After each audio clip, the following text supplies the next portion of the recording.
estén bien. Quiero decirles que es muy importante que oremos. No podemos pasar este tiempo sin oración. Orar con la familia o orar solos es muy importante. Así como también es importante que estemos escuchando las pláticas, cada una de ellas, porque esas nos conecta con el, digámoslo así, el ADN que tenemos en Viento Recio, y es importante poder ver el enfoque que le estamos dando. Las conferencias tienen un tema y esos temas hay que seguirlos. Recuerden que tenemos lo que llamamos nosotros cápsulas. El lunes, el martes, la prédica o plática del miércoles en la noche a las 7, la cápsula del el jueves, viernes y sábado es un panel para jóvenes y para gente que le gusta ese tipo de actividad. Y luego el domingo, un poquito antes de las 10 o a las 10 de la mañana, tenemos nuestra alabanza también por Zoom. Y después tenemos la prédica, la plática importante. Y recuerde que lo puede bajar en YouTube, lo puede sacar en Facebook, lo puede sacar de la página de Viento Recio. También quiero decirles que tenemos la reunión del Club Saetas. Yo voy a estar ahí el día de hoy con ellos, haciendo una serie de ejercicios para los niños. Así que no se lo pierdan, no solamente hoy, sino cada reunión. Eso hace que nos sintamos conectados con la casa donde nos congregamos, donde nacemos, donde crecemos para recibir el alimento. En algunas congregaciones ya están abriendo, pero yo considero que no debemos abrir hasta no tener la seguridad de que podemos estar confiadamente, aunque sea con todas las normas de la distancia y todo ese tipo de cosas. Así es de que vamos a pasar unas semanas más antes de poder abrir la congregación. Estoy calculando que el día 21 de marzo será la siguiente reunión que vamos a abrir. Antes de eso, vamos a tener reuniones como las que tenemos ahora. Acuérdate que los discípulos se congregaban en los hogares para orar, para buscar la presencia de Dios. Se congregaban en los parques, en el caso de los primeros capítulos del libro de los Hechos. No dejemos de buscar la presencia de Dios y no dejemos de buscar el deseo de estar juntos.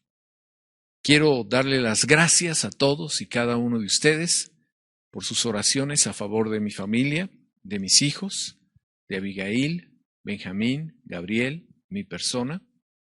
Quiero decirles que sentimos esa pasión que tienen por nuestras vidas, sus oraciones, ese amor, las muestras de amor que continuamente nos hacen llegar, y estamos muy agradecidos con cada uno de ustedes. Necesitamos entender que en estos momentos, más que nunca, debemos estar unidos. El día jueves, viernes y sábado tenemos un evento muy especial con nuestra organización, que es Amistad Cristiana de Puebla. Y ya nos dijeron que más o menos 10,000 personas van a estar reunidas por Zoom. Eso es un evento inédito. Así es de que todos los que se inscribieron, pues definitivamente tienen la oportunidad de estar ahí participando. Ahí vamos a estar todos. Y esto ha hecho todo esta catástrofe que nos rodea, ha hecho que las congregaciones se unan más, que el pueblo de Dios se una más, y nosotros debemos de estar unidos precisamente con nuestra congregación. No dejen de dar a la obra de Dios. No dejen de diezmar, no dejen de ofrendar, no dejen de dar, aunque sea una pequeña parte de lo poco o lo mucho que Dios te ha dado, porque de eso depende el seguir avanzando y el seguir glorificando el nombre del Señor. Déjenme hacer una oración por todos ustedes antes de comenzar esta plática que yo le pedí a Fernando que nos haga favor de darla. Padre, en el nombre de Cristo, yo levanto delante de ti, pongo en tus manos esta plática, esta congregación. Te pido, Señor, que cada persona que está batallando con el COVID sea sanado, sea restaurado, sea fortalecido. Señor, te pido que busquemos las terapias exactas que necesitamos, los que necesitan conseguir esos tanques de oxígeno, Señor, que los puedan adquirir milagrosamente. Te pido por las familias que están con el temor de que alguno de los miembros de su casa están contaminados. Yo te pido, Padre, que ellos tengan la seguridad de que tú, Señor, estás con nosotros, que tú no nos dejas, que tú nos llevas en el hueco de tu mano, que tú nos vas fortaleciendo. Nosotros somos gente de fe y nuestra fe nos hace creer que todo va a pasar nada más de pasadita y vamos nosotros a vivir una vida plena, una vida llena en Cristo Jesús. Señor, levanto a cada persona, desde los pequeñitos hasta los adultos, los jefes de familia, las jefas de familia, Señor, te pido que les des lo que ellas necesitan económicamente para que ellas puedan vivir una vida plena. Te pido, Señor, que las fortalezcas, que ellas se sientan con el gozo para animar los corazones de sus hijos, que ellas puedan fortalecer las vidas de su gente. En el nombre de Jesús nos ponemos en tus manos, en Cristo Jesús, en Cristo Jesús. Amén. Y si ustedes se preguntan cuándo vamos a tener reunión, no se nos olvide que el 21 de marzo vamos a poder estar aquí con lo que serían las medidas de confinamiento. Dios les bendiga. Fernando, por favor.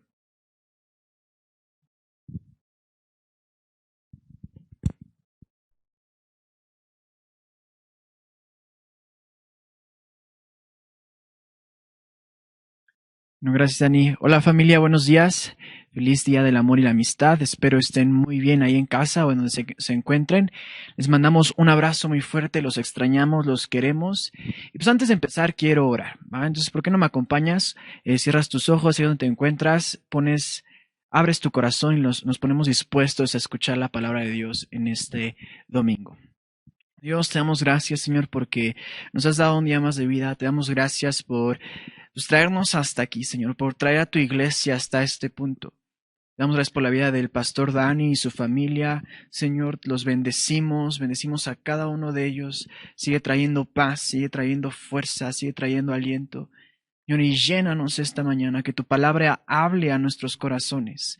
En el nombre de Cristo Jesús, amén. Amén y amén. Pues bueno, para empezar, familia, les quiero platicar acerca de un experimento que vi hace mucho tiempo.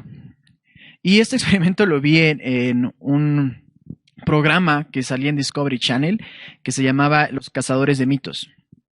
Y los cazadores de mitos eran científicos o físicos o, bueno, realmente gente que se dedicaba en esa área.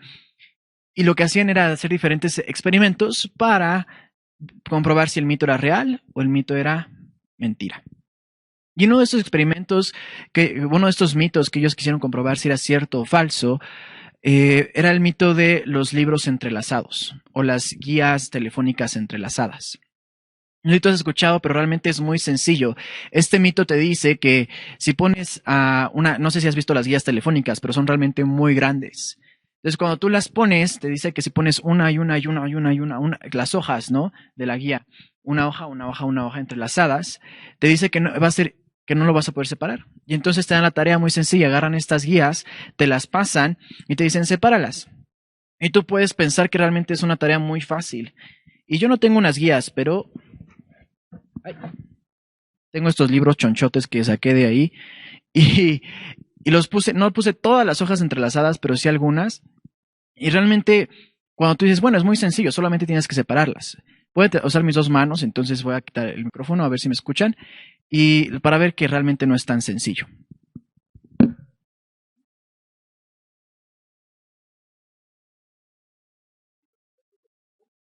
Es un solo libro. Es casi imposible poder separarlos. Es muy complicado.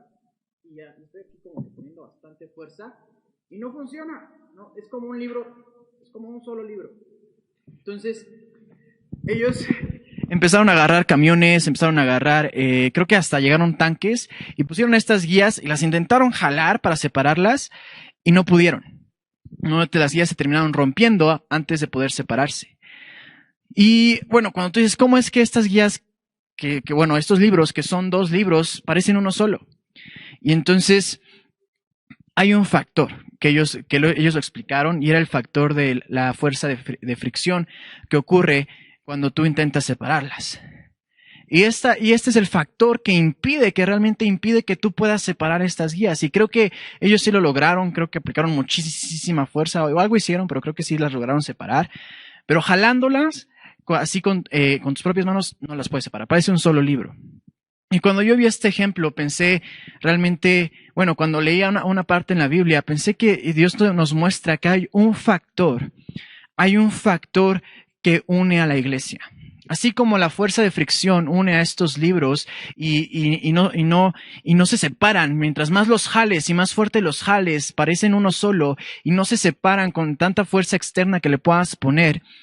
Así hay un factor, uno, en la Biblia te lo muestra, que une a la iglesia, que nos mantiene unidos durante dificultad y durante cosas buenas y malas, nos viene y nos une y nos hace uno. Y este factor es la humildad. Y antes de entrar a ese tema, quiero que realmente comprendamos el privilegio y la hermosura que es pertenecer a la iglesia de Dios. O sea, esto es impresionante. El ser parte de la iglesia es algo que debería derretir nuestras cabezas, debería realmente dejarnos asombrados con el ojo cuadrado y quebrantar nuestro corazón cada momento que pensemos en ello, porque es algo asombroso, es algo bello, es algo que tiene un plan y un propósito eterno. Si tú lees en Apocalipsis, llegamos hasta Apocalipsis, si tú lees en los capítulos 4 y 5, te encuentras con una escena muy padre, una escena donde está Dios en el trono, están los 4 seres vivientes, están los ángeles, están los santos, todos están adorando a Dios y de repente en el versículo 8 vienen y te dice que viene una copa dorada con incienso dentro y en este incienso eran las oraciones de los santos. Las oraciones de los santos vienen y son derramadas delante de Dios. Y yo creo que lo pienses, o sea, cuando está hablando de las oraciones de los santos, está hablando de la iglesia. Está hablando, no está diciendo la oración de un santo, está hablando de las oraciones de los santos, de la iglesia, que son presentadas delante de Dios y delante de toda escena hermosa. En ese momento, ahí estamos nosotros presentes, tú y yo. Si eso no te es suficiente, sigue leyendo en ese capítulo, llegas al versículo 13, y en el versículo 13 te vas a encontrar con algo más padre, un coro de millares y millares. Y en ese coro de millares se encuentra tu voz y se encuentra mi voz. Y realmente cuando tú lo piensas y te quedas así como, yo estoy ahí, yo soy parte de eso, la iglesia es eso. Dios la tiene dentro de su plan eterno. Dios ha traído a la iglesia para hacer ese cambio, esa esperanza en la sociedad. Nosotros vemos la situación del mundo y es una situación donde no hay esperanza, donde todo es odio, donde hay división, donde hay corrupción, donde hay enfermedad, donde hay violación, donde hay muerte y todo el mundo está, y parece que hoy en día está aún peor, ¿no? Con todo lo de la pandemia. ¿Y qué haces? ¿Qué logramos hacer? ¿Dónde entra la iglesia en esto? Y Dios agarra, y sabemos que Jesús es la esperanza del mundo, sabemos que Jesús es la luz de vida y todas estas cosas, pero Jesús viene y te dice, pero lo voy a dejar en tus manos, iglesia. Te toca a ti, yo voy y cuando regrese voy a reconciliar todas las cosas, pero en este momento tú eres la esperanza. Ese es el papel que la iglesia tiene que tomar en este momento. Amor, reconciliación, paz. Todo lo que Dios nos ha dado, la iglesia es eso que la gente está buscando y que no encuentra. Desesperadamente aún debajo de las rocas. Pero hay en la Biblia Jesús dijo algo muy fuerte, que lo dijo acerca de Satanás y su reino, pero que es un principio que puede aplicar y que aplica porque lo vemos que ocurrió con el cielo. Y dice que un reino dividido consigo mismo es asolado y que una casa dividida consigo misma va a caer. La división viene e intenta impedir que nosotros logremos ese propósito. La división quita la fuerza y Dios te dice, sí, pero hay algo. Hay una actitud, hay un comportamiento, una virtud que yo te doy para que si la tienes, esta fuerza que te va a mantener unido. Dios nos da, y esa fuerza es la humildad. La humildad es esa fuerza que aunque nos intenten separar por dentro o por fuera, ocurra lo que ocurra, nosotros nos vamos a mantener unidos. Y eso nos va a llevar al propósito que tenemos, que Dios nos ha dado como iglesia, no como individuos solos, como iglesia. Quiero que vamos a pasar a estudiar un pasaje de la Biblia, vamos a estar yendo cada versículo, y va a ser en Filipenses 2. En Filipenses 2 va a estar lo que, antes de que empecemos con lo que vamos a estar estudiando y vamos a estar aprendiendo realmente, vamos a ver en Filipenses 1:27, unos versículos atrás, un poco de contexto. Entonces Pablo, el Espíritu Santo, a través de Pablo, le está escribiendo la carta a Filipo, y le dice que, ¿qué les dice? Los voy a leer, en el versículo 27, realmente le está hablando pues les habla del Evangelio, ¿no? Les está hablando completamente les dice que ellos están participando en el Evangelio, que ellos están, voy a poner esto aquí abajo, perdonen.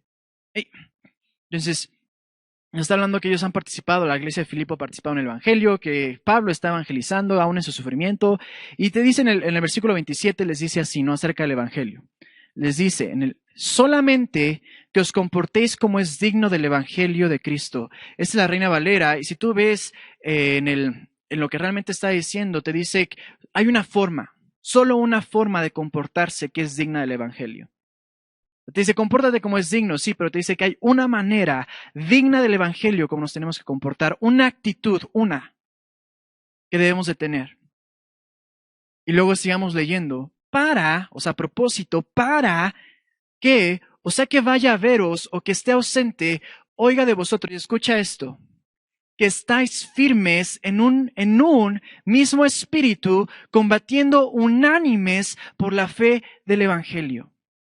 En un espíritu te está diciendo, necesitas tener una forma, un comportamiento, necesitas tener una actitud digna del Evangelio. Pero ¿cuál es esa actitud? Y luego te dice, para que estés en un espíritu. Una actitud para la unidad. Y si tú sigues leyendo en el capítulo 1, no menciona ese comportamiento hasta que llegamos al capítulo 2. Y es donde vamos a estar viendo estos puntos. Y empieza, por lo tanto. El capítulo 2 empieza, por lo tanto. ¿Eso qué hace? Esas pequeñas palabras se está uniendo el capítulo 1 con el capítulo 2. ¿No? Sabemos que en los manuscritos de la Biblia no encontramos capítulos, ¿verdad? Son cartas, pero nosotros les pusimos capítulos para encontrarlo más fácil. Entonces aquí te está diciendo, por lo tanto, empieza el capítulo 2 con un por lo tanto, está uniendo lo que le estaba diciendo antes a esto. Y me encanta cómo empieza, realmente me gusta. Esta es como una pequeña intro a lo que vamos a estar hablando. Dice, si hay algún consuelo de amor, en Cristo, si hay alguna consolación en Cristo, si hay algún consuelo de amor, si hay alguna comunión del Espíritu, si hay algún afecto entrañable, si hay alguna misericordia. Es el primer versículo del capítulo 2. Y cuando ¿por qué me gusta cómo lo dice Pablo? Porque te quiero decir un poco vamos a empezar a entender un poquito el contexto de la iglesia de Filipo. La iglesia de Filipo estaba en la ciudad de Macedonia. No es cierto, era una ciudad en Macedonia. En una colonia romana. ¿Qué era esto de las colonias romanas? Todas las personas, si tú no sabes, creo que todos sabemos, el Imperio Romano en ese entonces era lo más poderoso que existía. Si tú eras un romano, pues estabas hasta la burguesía, no eras lo poderoso. Entonces toda la gente que vivía en Filipo eran ciudadanos de Roma, tenían este privilegio. También la iglesia de Filipo fue la primera de toda Europa. No sé si sabes qué tan grande es, pero puedes buscar el mapa. ¿Cuántos países hay en Europa? Que son un buen. Y te dice que Filipo fue la primera iglesia en toda Europa. Y también fue la primera iglesia en Macedonia, donde estaba Filipo. Y en la carta también vemos, les quiero explicar por qué les quiero explicar esto, porque quiero que vean a mucha gente, ¿no? De esa gente que le gusta ir saltando de iglesia a iglesia y están buscando como que qué iglesia les queda, qué iglesia es mejor. En ese tiempo, si tú buscaras por la mejor iglesia, realmente Filipo sería esa iglesia. ¿Por qué la iglesia de los filipenses? ¿Por qué te quiero decir? Porque si tú sigues leyendo en esta parte, Pablo en todas las cartas que envía a las iglesias siempre tiene como una exhortación, como un regaño, ¿no? Pero con amor. Dices, están haciendo esto, por ejemplo, si ves en los Corintios, ¿no? Les dice, están haciendo esto y tienen que dejar de hacerlo, esto no está bien. Pero cuando tú lees, y lo vemos en diferentes otras cartas, cuando tú ves a la iglesia en Filipo, no encuentras eso. Porque realmente era una iglesia muy bien parada. Sí estaban pasando por tribulación, pero también les dice Pablo, ustedes están participando en el Evangelio, ustedes están si lo puedes leer en Filipenses, le dice, ustedes están participando en el Evangelio, están participando en la gracia. También cuando todas las demás iglesias de Macedonia le dejaron de dar dinero a Pablo y apoyarlo cuando más lo necesitaba, la iglesia de Filipo siguió dando y siguió dando y siguió dando dinero. Y enviaban a una persona para estar con Pablo y lo traían, lo enviaban y lo llevaban. ¿Por qué? Porque la iglesia de Filipo realmente se movía. Era una muy buena iglesia. Y cuando Pablo, el Espíritu Santo a través de Pablo les dice, por lo tanto, si hay alguna como con sarcasmo, yo realmente lo noto así como que, si hay consolación en Cristo en ustedes, si hay algún consuelo de amor, si hay por ahí, ¿no? Como que una comunión del Espíritu, también tienen que entender que te dice Pablo que ellos estaban en constante intercesión y en oración.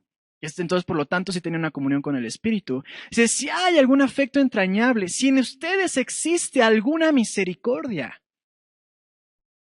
Y yo creo que los de Filipenses están leyendo esta carta y se quedan así como, ¿que no sabe quiénes somos? Somos la iglesia de Filipo. ¿No querrá haberle escrito a los de Corinto? ¿A los de Efeso? A nosotros, claro que tenemos una consolación, nos movemos en amor, evangelizamos, compartimos, proveemos dinero. ¿Cómo nos dice eso? Y yo creo que ahí Pablo estaba tocando un punto dentro de los corazones de los filipenses para moverlos, para prepararlos para el mensaje de la humildad, que es el que viene. Y antes del mensaje de la humildad les dice otra vez lo de la unidad.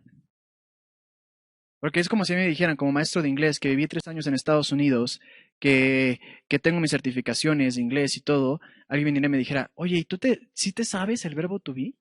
¿O sí te sabes los pronombres de sujeto?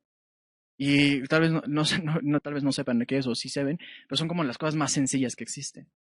Yo me quedaría así como, pues claro que me lo sé, ¿no? O sea, no podría hablar inglés, no podría hacer nada si no me sabría eso, ¿no? Entonces, como que está tocando algo dentro de los filipenses, está tocando algo que los va a preparar para el siguiente mensaje.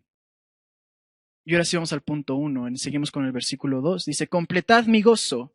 Dice, ok, ya tienen todo esto, porque realmente Pablo sabía que ya lo tenían, lo está haciendo con sarcasmo. Pablo sabía que tenían todo esto, él lo experimentó y lo dice en la carta a los filipenses. Él sabe que es parte de la iglesia. Entonces les dice, ya lo tienen ahora, pero ahora completen mi gozo. O sea, les falta una cosa, completen mi gozo, algo que necesitan para seguir adelante. Y les dice, sintiendo lo mismo, teniendo el mismo amor, unánimes, sintiendo una misma cosa. Se les dice, todo esto ya lo tienen, sí se están moviendo en el amor, sí tienen comunión con el Espíritu, pero necesitan algo que es fundamental para la iglesia. Les dice, sientan lo mismo, tengan el mismo amor, unánimes, sientan una misma cosa. Y el primer punto es que la unidad debe de ser uno de nuestros objetivos primordiales como iglesia.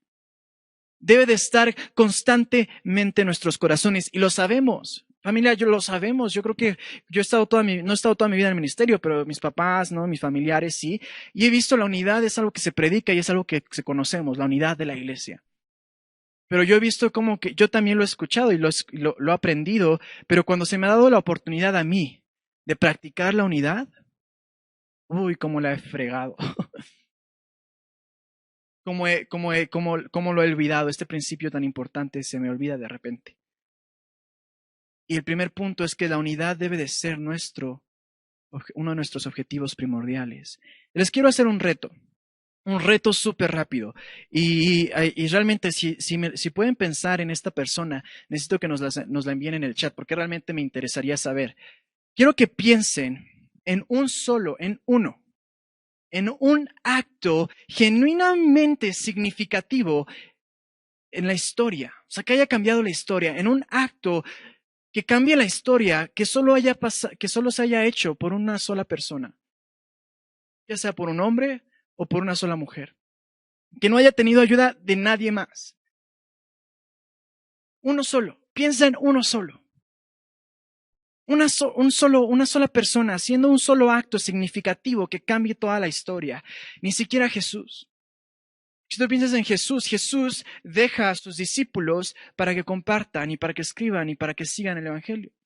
Si Jesús no hubiera dejado a sus discípulos, nosotros hoy, en el 2021, nunca nos hubiéramos enterado del nuevo nacimiento y de la salvación. Entonces, el que Jesús muriera en esa cruz no hubiera servido de nada. Que ya está ahí, pero nunca nos hubiéramos enterado. Todos los actos significativos nunca han pasado por una sola persona. Han demostrado unidad. Han demostrado que juntos se puede lograr algo. Les quiero contar la historia súper rápido de una mujer que se llama Lily Tartikoff, o se llamaba Lily Tartikoff. Esta mujer no empezó llamándose así. Ese es el nombre que adoptó de su esposo, que es Brandon Tartikoff. Y la historia de Lily Tartikoff es muy interesante porque muestra que hay poder en la unidad. Su esposo, cuando ya se casa con Brandon, se cae en cáncer, es un cáncer, creo que se llama como algo de Hopkins. Le da cáncer y entonces van con un doctor que se llama Dr. Slamon.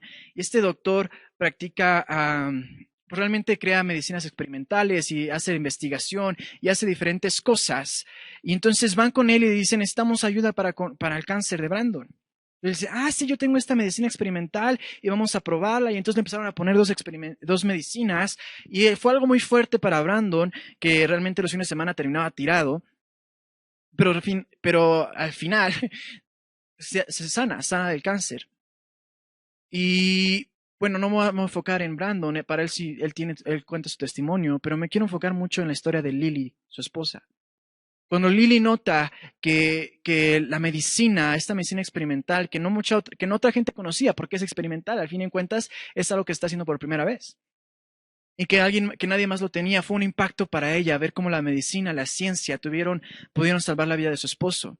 Entonces Lily se queda con esta alegría, con este agradecimiento en su corazón, y Dr. Slamon sigue haciendo sus investigaciones. Y en una de sus investigaciones, él nota que tiene una medicina experimental que puede lograr tratar el cáncer de mama sin tener los mismos efectos al cuerpo como la radiación y todo lo que se les pone, ¿no?, a los que están con cáncer. No sé si tú has estado con una persona de cáncer, pero cuando les ponen la quimioterapia es algo bastante, bastante fuerte para ellos, es muy impactante. Entonces Dr. Slamon dice, no, yo encuentra una forma diferente. Pero el problema con Dr. Slamon, que tiene todo este conocimiento y está haciendo los experimentos, es que se quedó sin dinero, sin financiamiento. Y lo que hace es que va con Lily y le dice, Lily, necesito tu apoyo. No necesito el apoyo porque tú tienes los contactos, porque tú te mueves. No, eso no se los conté. Brandon fue el presidente más joven de entretenimiento de la NBC, que es una de las televisoras más grandes que existen en el mundo. Y Lily era una bailarina profesional que se dedicaba también estaba en el mundo del entretenimiento. Entonces le dice, tú tienes contactos, sabemos cuánto dinero tiene el mundo del entretenimiento, ayúdame. Entonces Lily, con todo lo que le había impactado, que esta medicina había curado a su esposo, le dice, sí, yo te ayudo. Entonces luego empiezan a buscar, empiezan a llamar gente y empiezan a unirse y empiezan a dar millones y millones de dólares y forman lo que se le conoce, les voy a llamar porque se me olvida, ¿no? Forman el primer programa de investigación para cáncer contra el cáncer en mujeres, ¿no? De Revlon y de UCLA. Revlon era como la compañía de belleza que se unió con ellos. Y entonces dicen, no, pero no se quedaron ahí. Y empezaron a ayudar gente con cáncer, pero no se quedaron ahí. Empezaron a seguir pidiendo apoyo, a empezar a crecer juntos y forman la Alianza Nacional de Investigación contra el Cáncer en Mujeres. La Alianza Nacional, que se dedica a investigar y a formar nuevos medicamentos para combatir el cáncer en mujeres. Y luego y cuando pasa esto, muere Brandon otra vez de cáncer, recae en cáncer y muere, pero Lily no se queda ahí. Y el doctor Slamon tampoco. Siguen unidos, siguen juntando gente, siguen llamando y forman después, por ciertas circunstancias que ocurren, la Alianza Nacional de Investigación contra el Cáncer de Colon. Y si tú investigas cuántas vidas han impactado estas alianzas, cuánta gente han apoyado, cuántos medicamentos y cuántas cosas han logrado, pues realmente en la medicina, te rompe la cabeza. Pero ¿qué hubiera pasado si Lily nada más hubiera quedado con sus ganas de apoyar la medicina y Dr. Slamon no se hubiera quedado con su conocimiento y nunca se hubieran unido? No hubiera logrado nada. Un presidente de Estados Unidos una vez dijo, no hay problemas que podamos resolver juntos, no hay problemas que podamos resolver unidos. Y hay muy pocos que podamos resolver por nosotros mismos. La unidad es el poder para que la iglesia siga en el propósito que tiene. Dios no llamó a uno, Dios llama a su iglesia. Nosotros somos el templo. Cuando tú ves que habla del templo, habla en plural. Sí, cada uno de nosotros somos el templo, sí, pero cuando tú lees en la Biblia te dice, ustedes son el templo. La iglesia es el templo. Cuando dicen el cuerpo de Cristo, tampoco dice nada más una persona. Dice, ustedes, la iglesia es el cuerpo de Cristo. Aquí no hay así como que el llanero solitario. Aquí no existe. En el mundo del cristianismo no existe el llanero solitario. No hay. La fuerza, la unidad, es esa fuerza, es ese principio que Dios nos ha dado para que sigamos adelante y tengamos el impacto en el mundo como debemos de tenerlo. Es necesaria, es fundamental. Y luego sigue en el versículo 3, después de decirte unidad, unidad, necesitas unidad, porque lo vemos en el capítulo 1, lo vemos en el capítulo 2 y lo seguimos viendo a través de Filipenses, le dice unidad, unidad, unidad.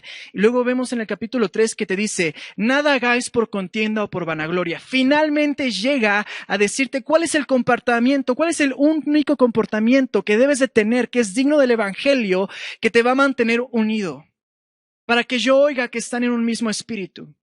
¿Cuál es ese que te menciona en el versículo 27 y finalmente en el versículo 3 te lo dice? Ya empieza con su contraparte, que dice, nada hagáis por contienda o por vanagloria. El orgullo es la herramienta, así como hay una herramienta que nos mantiene unidos, acá están los libros abajo, no los puedo levantar, que nos mantiene unidos y que no nos puede separar, así hay una herramienta que nos puede dividir. Tú puedes decir, no, a la iglesia de Dios nadie lo divide. Pues si esta herramienta dividió el reino de Dios, estando Dios ahí y sus ángeles. Y esta herramienta fue el orgullo. El orgullo es la herramienta que se utiliza para dividir a la iglesia. Es esa herramienta que entra en los corazones y destruye todo. El orgullo por naturaleza es competitivo.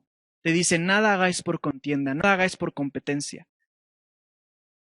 Y el orgullo, la naturaleza del orgullo, su raíz es competencia. Todo competencia. Uno puede pensar que una persona con mucho dinero es una persona orgullosa. Una persona con una casota es orgullosa. Una persona con un carro es orgullosa. Y eso no es el orgullo. El orgullo es competencia. El orgullo es, sí tengo una casa, pero yo quiero una casota más grande. Si tú tienes, ay, pero mi casa está más grande, entonces es más dinero, más fama, más poder, más de todo, más. Eso es el orgullo. Yo quiero más que tú. Yo soy más que tú. Yo puedo más que tú. Tú no sabes, yo sé más. Y yo he visto esta actitud dentro de mí. No me paro aquí diciéndote, yo no soy orgulloso. No manches, no. Yo veo, Dios me ha hablado esto a mi corazón tan fuerte en las últimas semanas que realmente me ha dado cuenta que tengo un problema de orgullo. Y Dios me dice, pero eso es lo que te divide. Eso es lo que rompe a la gente. El orgullo es enemistad con otro ser humano y enemistad con Dios. Porque te pones a ti primero. Y lo que tú quieres, y lo que tú deseas, y nadie más importa, tú vas primero, eso es el orgullo. Entonces por naturaleza va a traer contienda y va a traer competencia. Y yo lo veo como más, yo lo veo realmente peor, el peor de los males, yo creo que este es el orgullo. ¿Por qué? Porque si tú piensas en los pecados carnales, el orgullo no se encuentra ahí. En los placeres de la carne, pues hay muchísimos. Pero les quiero poner pues la lujuria, que creo que es uno muy común. La lujuria, este pecado, ¿qué es lo que va a hacer? Este pecado pues, va a hacer que tú quieres acostarte con una mujer y lo vas a hacer, ¿no? Pero el orgullo no se queda con nada más acostarse con esa mujer. El orgullo va a ser como que, no quiero solamente mi mujer, quiero tu mujer también. Y quiero enseñarte que yo puedo obtener esa mujer también. Y quiero que esto. Y entonces ya no es el orgullo, ya no es su origen, no está en la carne, como muchos de los otros pecados. Su origen está en lo espiritual. Está en el corazón. Está en la mente. Su origen es yo quiero todo. Y entonces cuando Satanás empieza a meter esto en nuestra cabeza y en la iglesia, forma división. Porque es competencia y es enemistad. Les voy a poner un ejemplo. Había hace muchísimo tiempo, no me acuerdo del nombre de la iglesia y tampoco lo quiero mencionar, la verdad. En Europa, una iglesia, un movimiento muy grande existía. Y entonces en esa iglesia hicieron una noche y en esa noche hicieron un banquete, una cena y empezaron a darle bisteces a todos los líderes. Les dieron bisteces de carne grandes. Entonces empezaron a dar a todos los líderes, pero a uno de los líderes le dieron un bistec más pequeño. Más pequeñito. Y él ve los bisteces de los demás y ve el suyo y su orgullo como que le picó. ¡Pum! ¿Por qué te dan un bistec más pequeño? Si tú eres igual que ellos o más. Tú necesitas un bistec grande como el de ellos. Y a ti se te hace ridículo, pero así es el orgullo. El orgullo es silencioso y es mortal. El orgullo se entra por donde menos lo esperas, en un momento tan rápido, y causa disensión, causa división, causa separación. ¿Y qué ocurrió? Se le conoce como la división de los bisteces o del banquete. Después de esa cena, ese líder se va ofendido y empieza a hablar y empieza a murmurar y empieza a criticar. Y esta iglesia, este movimiento tan grande que se estaba levantando, termina dividiéndose. Y uno dice, por los bisteces. No fue por los bisteces. Fue por el orgullo. Y muchas personas dicen, yo no soy orgulloso, pero creo que el orgullo está. Yo cuando veo en mi corazón y veo a veces las actitudes que tomo, yo sé que a veces se levanta el orgullo en mí. Y yo sé que por lo general se levanta en la mayoría de las personas. Y es el orgullo. Algo que divide, algo que destruye. Y que nosotros como iglesia debemos estar atentos. Decir, ok, me voy a dejar porque esto no trae nada bien. Si nuestro poder está en la unidad, yo no puedo acercarme a lo que puede dividirlo. Yo no puedo acercarme a lo que va en contra de la voluntad de Dios. La semana pasada hablamos de la voluntad. ¿Cuál es la voluntad de la iglesia? Y si el orgullo viene a intentar dividirnos, nosotros no podemos acercarnos ni un tantito, no debemos darle ni el chance de permanecer en nuestros corazones. Porque divide. Y vamos al punto 3. Seguimos leyendo en el versículo 3. Dice, ¿no? Que esta actitud que te dice, esta es la actitud que debes de tener, que es digna del Evangelio. Te dice, antes bien, con humildad, estimando cada uno a los demás como superiores a él mismo. La humildad es la fuerza de fricción que nos une. La humildad es la fuerza que nos une. Una persona humilde, muchos pensamos en la humildad como alguien que no tiene, como el ejemplo del orgullo, pensamos en una persona orgullosa, alguien que tiene mucho dinero. Eso no es el orgullo. Y muchas veces pensamos en la humildad porque ya hemos agarrado este concepto de la palabra, una persona que no tiene mucho dinero, pero tampoco es humildad. La humildad es algo en el corazón, es algo mental, es una actitud que te está diciendo aquí, es un comportamiento, es una forma de vivir. Y es lo que te está llamando a la humildad. Ese es el punto 3, que es la fuerza de fricción que nos une, que nos va a mantener unidos. Y hay un ejemplo clarísimo. Y hay 3 cosas que yo quiero hablar acerca de la unidad. 3 cosas que nos van a hacer humildes. 3 cosas que te muestra la Biblia, que si tú tienes esto, vas a poder vivir en humildad. Y primero les quiero contar una historia que a mí se me hace, siempre que pienso en humildad, esta historia me viene a mi corazón y me pega, porque cuando lo vi dije, esto pasa tan rápido, es así es el orgullo y así es la unidad y así es la humildad. En un momento ocurre y tienes solo un momento para poder practicarlo. Bueno, puedes tener varios, ¿verdad? Pero en ese momento cuando llega, Es así de rápido. Y está en Juan, no les voy a leer la historia por el tiempo, pero está en Juan 3, 22 al 30. Ahí lo pueden leer en Juan 3, 22 al 30. Y en esta historia se les voy a platicar. Llega Jesús, está Juan el Bautista, y sabemos, si no saben quién es Juan el Bautista se dedicaba a bautizar, ¿no? Él fue el que él predicaba el arrepentimiento y el bautismo. Entonces está Juan el Bautista y él también tenía discípulos. Entonces está Juan el Bautista bautizando en un lado del río y de repente llega Jesús. Llega Jesús con sus discípulos. Llega Jesús con más gente que la que tenía Juan el Bautista, más gente siguiéndolo, y Jesús se pone del otro lado del río. ¿No? No se pone a propósito, pero llega al otro lado del río y empieza a bautizar del otro lado. No sé qué tan lejos estaban, pero uno estaba del otro y estaban en la misma zona, eso sí lo sabemos, estaban en la misma zona. Y entonces los discípulos de Juan el Bautista ven que Jesús tenía más gente y que Jesús estaba bautizando y llegan corriendo y le dicen a Juan, oye, ese está bautizando, oye, ese tiene más gente. Es parafraseado, no es literal como se estoy diciendo, pero es una paráfrasis. Lo que Juan el Bautista dice, que a mí me pega tanto, él dice, cuando sus discípulos vienen como a intentar apicar el orgullo de Juan el Bautista les contesta, es necesario que Jesús crezca y que yo mengüe. Y me encanta, una vez lo vi en una prédica, que es necesario que, imagínate que Jesús y Juan están aquí y te dice Juan, es necesario que Jesús crezca y que yo mengüe. Y aquí vemos este principio, el estimar a los demás como mayores a ti mismo. Pero aquí viene una línea muy delgada, porque tú puedes estimar a una persona mayor a él misma cuando tú te haces menos y tú te crees menos. Y entonces eso ya no es humildad porque te estás enfocando en ti y eso es puro orgullo. Digo, es que yo soy perdónenme, no, yo soy un tonto, es que yo no puedo nada, es que él es más inteligente y yo no, realmente no, yo no soy capaz, yo no soy acepto. Eso no es humildad. Y aquí va la primera parte que tienes que entender para poder tener humildad, una humildad verdadera. Es conocer quién eres en Cristo Jesús, tu identidad, quién eres. Todas las cosas que Dios dice de ti, todo lo que dice la palabra, que es una infinidad y no te puedo empezar a leer versículos, están en la Biblia. Y es enorme lo que Dios habla de ti. Entonces cuando Dios te dice, estima a los demás como mayores a ti mismo, no significa que te enfoques en ti y digas, es que yo no puedo. Porque eso no es humildad. Humildad es así como Juan el Bautista. Él vio quién era Jesús y dijo, ¿eres mayor a mí? Y no le afectó en nada. No estaba hablando de una falta de autoestima o de una falta de identidad. Estaba hablando de identidad realmente. Conocía quién era él y conocía quién era Jesús, por lo tanto no le afectaba en nada decir que era necesario que Jesús creciera y que él menguara.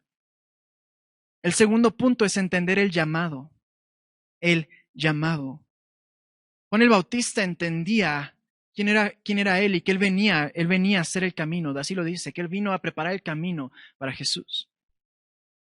Él entendía su tiempo y él entendía el tiempo de Jesús. Y muchas veces en la iglesia a mí me ha pasado donde yo escucho una prédica o yo veo un evento, yo lo he hecho, donde digo, ¿sabes qué? Yo hubiera hecho esto diferente.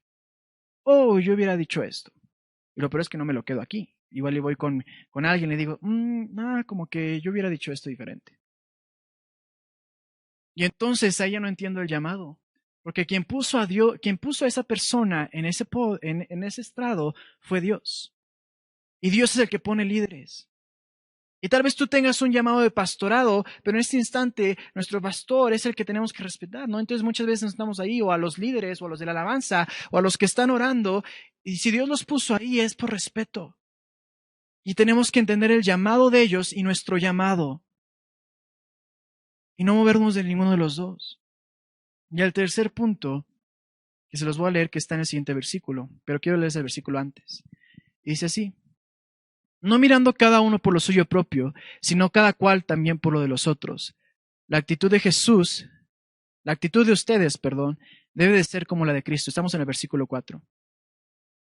Y el punto 4, bueno, que realmente es el tercer, no es el punto 4, perdónenme, es la tercera forma en la que vamos a poder tener humildad, es que la batalla se libra en lo espiritual, en la mente.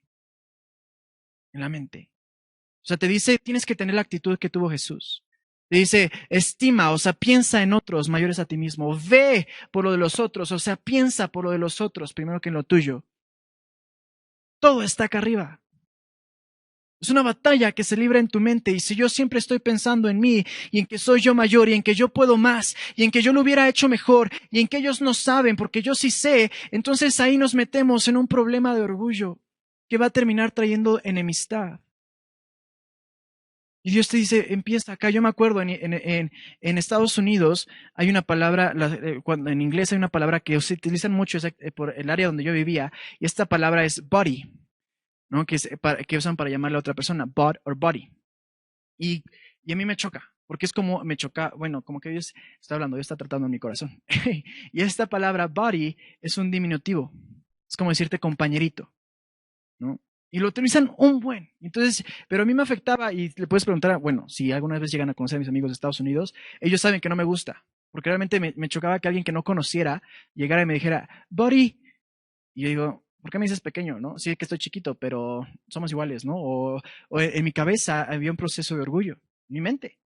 Y entonces yo ya tenía en mi mente esta palabra de que no me hicieran chiquito, que no me hicieran pequeño. Y me acuerdo que fui una vez a un restaurante y llega el mesero y me dice, oye, me dice, ¿no? ¿Qué vas a querer, buddy? Y yo dije como que, una palabrita. Me picó en mi orgullo. Y yo le dije, voy a querer esto y esto, buddy. Así como que ya condescendientemente. Y se quedó así el chavo, así como que, ¿qué te pasa? No. Y ahí yo causé enemistad. Porque la batalla que se libraba en mi mente con esa palabra y en mi orgullo, que estaba pegando a mi orgullo, no la gané. Y ese es un ejemplo que ya la persona ya ni la conocía. Pero si traemos eso a la iglesia, a la sal del mundo, a la luz del mundo, a los que deben de traer el cambio, a los que deben de traer la paz, a los que deben de traer el amor, a los que deben de traer el ministerio de la reconciliación, ¡pum! Como que ya no pasó nada. Como que se quedó ahí.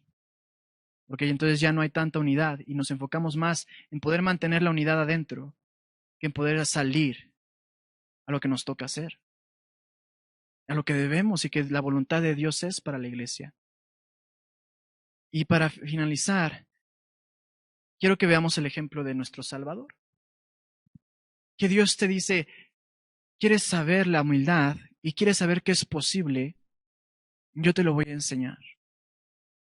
Y te dice en los siguientes versículos, del 6 al 11, te dice cómo Jesús, que era igual a Dios, o sea, él sí tenía una postura más elevada que todo ser en el universo. No estimó a él ser igual a Dios. O sea, no pensó que era igual a Dios. No le importó ser el igual a Dios. No le importó la autoridad. No le importó la gloria.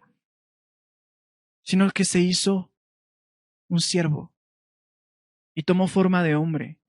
Y estando en forma de hombre, no solamente se quedó ahí. Ya siendo en forma de hombre, se humilló aún más, haciéndose obediente hasta la muerte y muerte de cruz. Nuestro Salvador, la razón por la que tenemos, si tú lo ves, bueno, sabemos que Jesús viene por amor, esa es la verdad. Jesús vino por amor para reconciliarnos, pero uno de los principios y de las cualidades y de las actitudes que Jesús tenía en su corazón era la humildad, que vino a cambiar todo. Y esa es la humildad que la iglesia debe de tener para poder cumplir el propósito. ¿Por qué? Porque la humildad nos lleva a la unidad, y entonces en la unidad hay poder.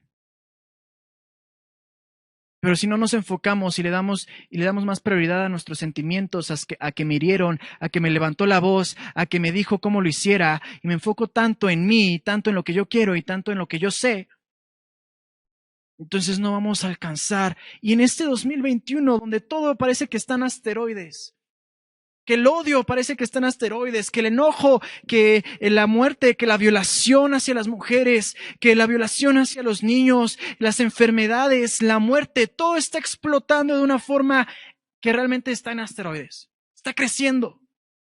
¿Y cómo va a entrar la iglesia? Porque la iglesia tiene que entrar. El deber, la voluntad de Dios para la iglesia es entrar, aunque no nos quieran. Nosotros tenemos que entrar a dar esperanza, no a obligar y a torcer brazos, a amar, a dar paz y a todo lo que Dios nos ha dado, a enseñar a Jesús. Pero si no tenemos esta unidad, si no hay esta fuerza que nos une, ¿qué vamos a hacer?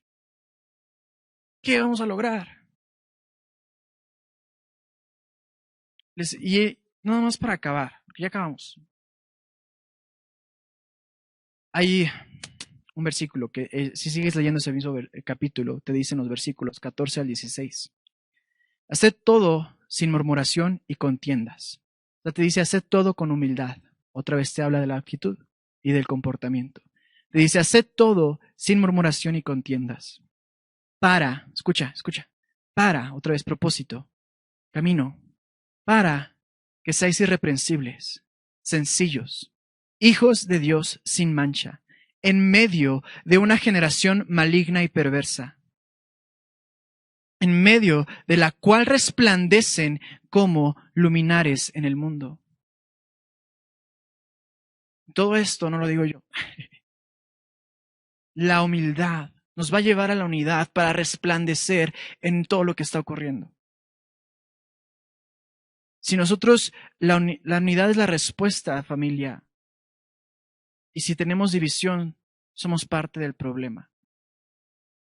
Porque entonces, y no te quiero así como que condenar y te sigas, ay, pues ya me voy de la iglesia. No, porque Dios lo puede resolver. Dios está tratando conmigo y en mi corazón con este problema. Y si nos dejamos, Dios puede tratar con el corazón de todos. Y si alguien dice, yo no tengo orgullo, probablemente esa persona tenga mucho orgullo. Yo soy alguien humilde. Es algo raro. Entonces, ¿cómo logramos? Y nada más para concluir, ¿cómo logramos? ¿Qué debemos hacer? Como ya lo mencioné realmente, pero ¿qué debemos hacer para recordar, para mantenernos unidos y para mantenernos en humildad? Primero, es reconocer que hay orgullo en nuestros corazones. Reconocerlo. Un cristiano te puede reconocer, realmente yo lo he visto toda mi vida en la iglesia. Te puede reconocer y yo mismo te lo reconozco, que he peleado con este pecado y con el otro y con el otro. Pero es muy difícil que un cristiano te reconozca que ha peleado con orgullo. Pero tenemos que reconocerlo, porque es el primer paso para la humildad. Tienes que comprender, como ya los dije, estos 3 puntos. Tienes que comprender quién eres, porque cuando el momento llega de decir, Él es más que yo, no te va a afectar. Y tampoco se trata de decir, lo digo que Él es más que yo porque yo soy más. No, así no, eso no es humildad, ¿verdad? Es realmente reconocer que esa persona es más y lo que Él necesita es más y venimos a servir. El tercer punto es, combate tu forma de pensar, peléala. Y el cuarto, toma el ejemplo de Cristo. No lo abandones. O sea, nuestro Salvador, el Dios de Dios, se humilló. Y no humillarse de como que como ese concepto humano, se humilló en su corazón y en su mente para servir y para cambiar la historia. Nosotros tenemos que estar unidos y la fuerza que nos une es la humildad. Así es. Voy a orar por ustedes, quiero orar por ustedes. No lo olviden, familia. En este 2021 tenemos que practicarlo más que nunca. Y en los años que vienen tenemos que estar más unidos. Ya no podemos seguir concentrándonos en seguir haciendo estrategias para mantenernos unidos. Tenemos que salir. Tenemos que cambiar. Tenemos que levantarnos como iglesia, como un cuerpo. Y llevar el amor que necesita la gente. Voy a orar por ustedes, ¿va? Y por mí. Y también voy a orar por las ofrendas. Van a aparecer los números para que depositen en el Oxxo, en el Santander y pueden venir también entre semana a dar sus ofrendas. Aquí estamos, ¿va? Y sus diezmos, sus donativos. Pues voy a orar por eso y por ustedes y por mí. Señor Dios, te damos gracias por este tiempo. Gracias porque tú eres fiel, porque eres más grande de lo que podemos esperar, Señor. Gracias por llamarnos. Señor, gracias por hacernos parte de la iglesia. Gracias porque contigo podemos llegar a ser algo que nunca podíamos haber sido antes. Te pido, Padre, que nos ayudes, que me ayudes, Señor, a seguir creciendo conforme a tu imagen y semejanza, Señor, que seguir actuando como tú actuaste en esta tierra, Cristo. Pon la humildad en nuestros corazones, una humildad para la unidad, para el poder. Señor, ayúdanos a sanar nuestros corazones. Señor, ayúdanos a crecer. Levanta tu iglesia, Señor. Levántanos juntos, unidos más que nunca, en un 2021 que lo necesita.